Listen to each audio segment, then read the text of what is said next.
हाँ, तो सिकंदराबाद से जा रहे हैं हैदराबाद की तरफ। और आज का प्लानिंग है चार मीनार देखने का। अभी हम चार मीनार जा रहे हैं देखने।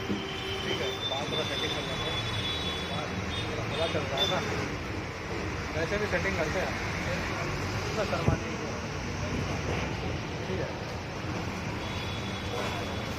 हमारे साथ जुड़े रहिए, बने रहे और चार मीनार का फोकस करते रहिए और मेरे सफ़र में जुड़े रहिए।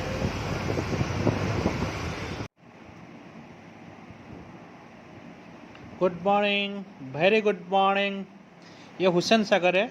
ये जो आपको दिख रहा है ना, ये बुद्ध स्टेचू है।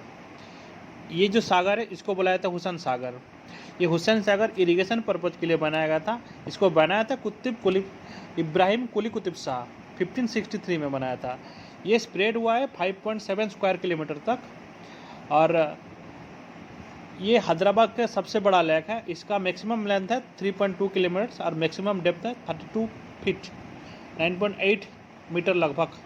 इसमें बोटिंग भी अवेलेबल है। साफ़ सुथराई भी अच्छा है, आपको घूमने में अच्छा लगेगा, फ़ोटो लेने में अच्छा लगेगा और नज़ारा अच्छा है। ये मेरा बाइक व्यू है, आप अच्छे से देख सकते हो। बहुत साफ़ सुथरा है यार, हमको तो बहुत पसंद है, आपको भी पसंद आएगा। ज़रूर एक बार देखने आइए। सिटी भी, ये साइड बहुत साफ़ सुथरा है, ज़बरदस्त। Thank you. जय हिंद, जय भारत।